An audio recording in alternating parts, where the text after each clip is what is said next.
नमस्ते, अभिवादन आपका इनोसेंट इन्वेस्टर के इस नए वीडियो में। दोस्तों, आज बाज़ार की क्लोजिंग अच्छी नहीं हुई। ऊपर के लेवल पर हमने प्रेशर झेला है और आज ही के दिन आपको लेवल्स की इम्पोर्टेंस का भी पता चला होगा, क्योंकि जब बाज़ार एक रेंज में होती है, जब बाज़ार ऊपर से फिसल जाती है, नीचे से अचानक से बाइंग दिखाती है, इम्पॉर्टेंट सपोर्ट के आसपास बाइंग आती है, इम्पॉर्टेंट रेजिस्टेंस के आसपास सेलिंग आती है। इसलिए मैं आपसे रिक्वेस्ट करता हूं कि कल की बाज़ार वाली वीडियो देखा करो।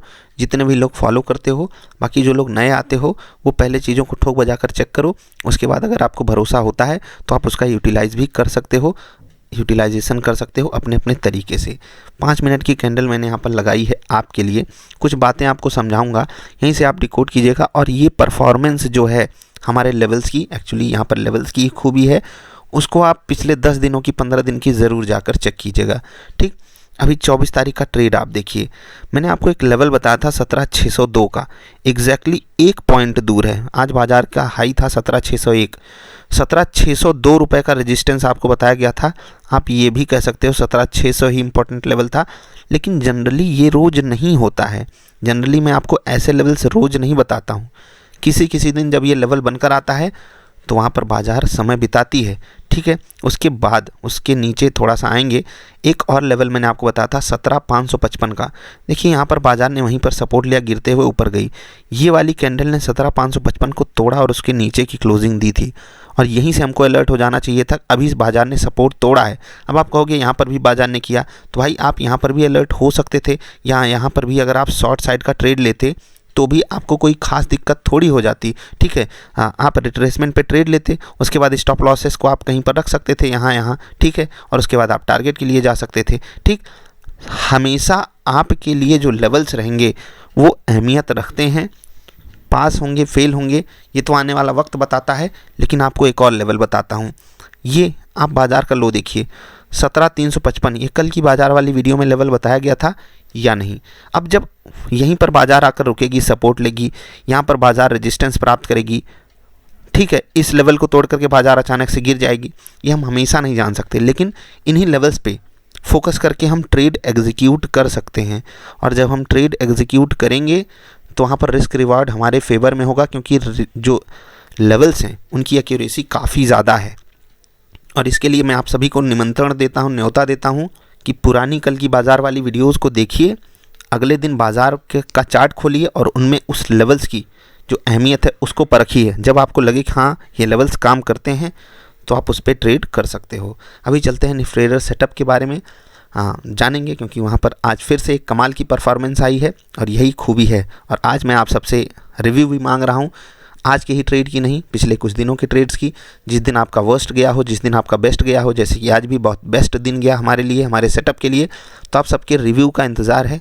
एक पेज में आप लिख कर भेज सकते हो, या फिर आप ईमेल कर सकते हो जिनके पास भी सेटअप है, क्योंकि ये और लोगों की भी मदद कर सकता है। मैं आपसे रिव्यू चाहता हूँ और जेन्युइन रिव्यू आपको देना है। जो अच्छी बातें लगें, जो नेगेटिव बातें लगें, वो आपको ज़रूर लिखना है कि किस दिन आपके साथ अच्छा हुआ, किस दिन आपके साथ बुरा हुआ, क्योंकि सेटअप जो है वो आपको रूल्स एंड रेगुलेशन ही सिखाता है। ठीक है, रिस्क रिवार्ड रेशियो आपके फेवर में रहेगा, आप एंजॉय करोगे। ठीक है, बाई कीजिए और 20 पॉइंट आराम से लीजिए। 20 पॉइंट क्यों? क्योंकि 50 का लॉट साइज है। 20 पॉइंट का मतलब होता है 1000 रुपये का प्रॉफिट। ब्रोकरेज हटा दो, फिर भी 800 रुपये आपकी जेब में आ रहे हैं। 1 लाख लगा करके 0.8% मोर देन एनफ होता है। 3 मिनट की भी कैंडल बढ़िया ट्रेड दी हमको बाई साइड का। ठीक है, बाई साइड का ट्रेड था, और 10 मिनट की कैंडल पे हमको मिलता है सेल साइड का ट्रेड, और वहाँ पर भी हमारा टारगेट आसानी से हिट हुआ। ठीक, अभी आगे बढ़ते हैं, ऑप्शंस वाले ट्रेड में चलते हैं। ऑप्शन वाला ट्रेड काफ़ी कमाल का था। हाँ, कुछ लोग यहाँ पर कंफ्यूज हो सकते हैं, क्योंकि अब मैंने आपको कहा है या तो आप अगले मंथ में शिफ्ट हो जाइए, क्योंकि यहाँ पर ऑप्शन का रेट सस्ता हो गया, या फिर आप लॉट साइज़ बढ़ाओ, 3 में ट्रेड करो या 4 में। क्योंकि यहाँ पर अगर आप 50 रुपये पर कोई ऑप्शन खरीद रहे हो और 50 का लॉट साइज़ है, आपका 2500-2600 रुपये जा रहा है।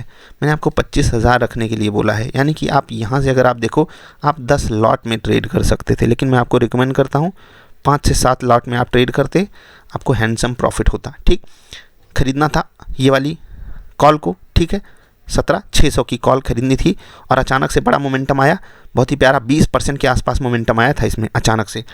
और उस 20% में से हमको 10-12% पकड़ना था, हमारा आराम से प्रॉफिट हो जाता। पर लॉट अभी यहाँ पर आप 750 के पीछे मत भागिएगा। एक लॉट पे अभी 400 का भी प्रॉफिट हो चलेगा, क्योंकि अभी आप लॉट साइज बढ़ा सकते हो, क्योंकि मार्जिन की रिक्वायरमेंट काफ़ी ज़्यादा कम हो गई है। आखिरी समय में हम आ चुके हैं, ठीक है। तो 17,600 की जो कॉल खरीदनी थी 3 मिनट की कैंडल पे, वो काफ़ी कमाल की थी। और यहाँ पर भी टारगेट हिट हुए। 10 मिनट वाली कैंडल जहाँ पर आपको 17,500 की पुट खरीदनी थी, वहाँ पर भी आपके टारगेट हिट हुए हैं। कैसे समझाते हैं आपको, क्योंकि यहाँ पर आपको दिखाई नहीं देगा पुट हमने खरीदा और ये जो प्राइस है वो नीचे गया है। तो समझिएगा हमको पुट यहाँ पर खरीदना था, ठीक है, लगभग 55 रुपये पे। और हाई आपको दिखाता हूँ, लगभग 72-73 रुपये है, इवन 75 रुपये है, ठीक है। टारगेट तो हमारा 68 रुपये पे ही था। अब 55-56 पे आप खरीदिए, वहाँ से 10% होता है 5-6 रुपये, ठीक है। 5-6 रुपये 10% होता है। टारगेट कहाँ लगाओगे, यहाँ पर भी आपको कितना मार्जिन देना है, 2,500-3 हज़ार बस। तो आप लॉट साइज बढ़ा करके ट्रेड किए होगे, ऑफकोर्स सी बात है। और नहीं भी बढ़ाए होगे तो 2,500 पे 10% 250 होता है, और 250 बड़ी वैल्यू है 2,500 पे। मार्जिन की रिक्वायरमेंट काफ़ी कम है, तो इससे कंफ्यूज मत होइएगा, क्योंकि सबसे ज़्यादा कन्फ्यूज़न इसी चीज़ पे होती है कि मैं 25,000 वहाँ पर लिखा क्यों हूँ। सेफ्टी के लिए, आप ही के लिए है, ठीक है। इतना आपको मार्जिन रखना है। मैक्स टू मैक्स जो मार्जिन लगती है वो 20,000 तक ही लगती है। और मिनिमम मार्जिन अभी आप देखिए, अभी एकदम अंत में जब आप जाओगे तो आप 1,000 रुपये से भी ट्रेड कर पाओगे एक लॉट में, ठीक है। 1,000 रुपये से सोचिए, इवन 1,000 के भी नीचे। तो इसका ये मतलब थोड़ी कि मैं आपको बता दूं कि मिनिमम कैपिटल 1,000 रुपये रिक्वायर्ड है। समझ रहे हैं, एक होता है कि ये आइडल प्राइस है जो आपके पास होना चाहिए, आइडियल फंड है जो आपके पास होना चाहिए। चलिए, सेटअप की बात हो गई, काफ़ी कमाल की परफॉर्मेंस जा रही है। थोड़ा सा मतलब आप लोग आराम भी कर लोगे कल तो चलेगा, मतलब कल की डेट में एक्सपायरी है तो आप आराम करोगे चलेगा। बाकी जो लोग ट्रेड करते हैं कम लॉट में ट्रेड करें तो ज़्यादा बेटर रहेगा। आपको एंजॉय करना है प्रोसेस को पूरे, ठीक है, क्योंकि ना ही आपको रोज़ प्रॉफिट होगा ना ही आपको रोज़ लॉस होगा। रिस्क रिवार्ड फेवर में है, चीज़ें आपके फेवर में जाएंगी ही जाएंगी, आज नहीं तो कल। Nifty next 50, Nifty mid cap 50, exactly same performance है तीनों की, आधे आधे % तीनों ही कमज़ोर हैं। और आज बाजार जितने स्टेबल तरीके से चल रही थी काफ़ी अच्छा लगा। अंत में जो सेलिंग आई ये डाइजेस्ट नहीं हुई मुझे, और ग्लोबल मार्केट से हमने संकेत थोड़े से नेगेटिव ले लिए क्लोजिंग के दौरान। देखते हैं कल क्या होता है। लेकिन अभी ONGC, Adani Ports, Coal India, NTPC, Kotak Mahindra Bank को धन्यवाद देते हैं जिनके कारण बाजार ज़्यादा नहीं गिरी। गिरने में Eicher Motors, Tata consumer, Maruti, Grasim और इन्फोसिस थे। इन्फोसिस आज तगड़े से टूटा है, 3% टूटा है। निफ्टी नेक्स्ट 50 में यहाँ पर लूजर्स को पहले देखेंगे। पिडिलाइट गिरा है ज़्यादा, 4%, वेदांत आज गिरा 3%, चोला फाइनेंस, ICICI प्रूडेंशियल लाइफ और LTI, L&T इन्फोटेक, ये गिरे हैं 3% स्टॉक्स।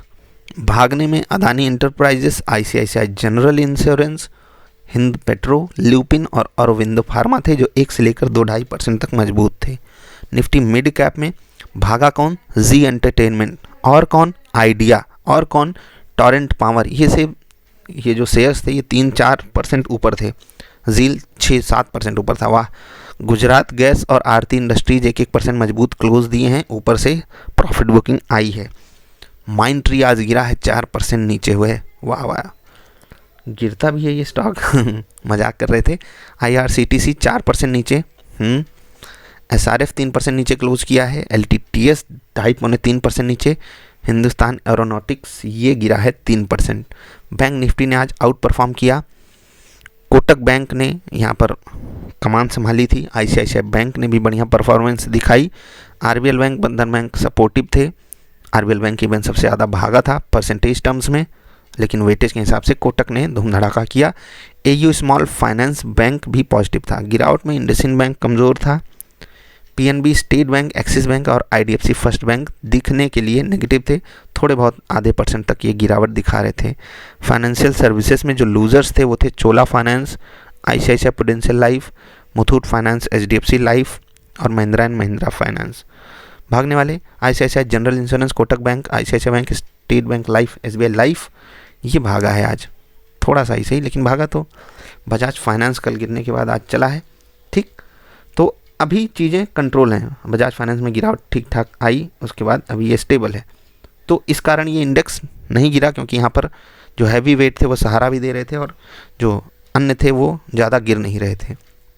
ओवरऑल बाज़ार की क्लोजिंग कैसी हुई है ये समझेंगे थोड़ा सा वीकली चार्ट देख करके, क्योंकि अभी वीकली चार्ट जो हमें सजेशन दे रहा है वो थोड़ा सा डरावना ही है, ठीक।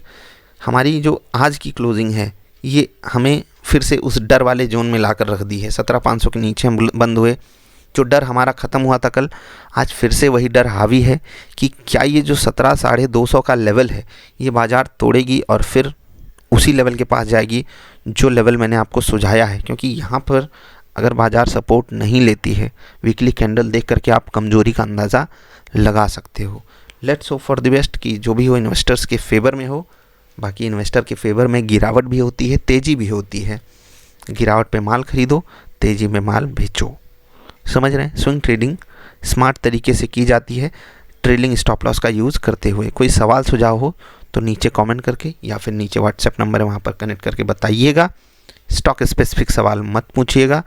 सेटअप से रिलेटेड कोई क्वेरी हो या ज्वाइन करने में कोई इशू आ रहा हो तो भी आप व्हाट्सएप पे कनेक्ट कर सकते हो। अभी इतना ही, जल्दी मिलेंगे ढेर सारी अच्छी वाली वीडियोज़ में। तब तक के लिए आभार आपका। नमस्कार।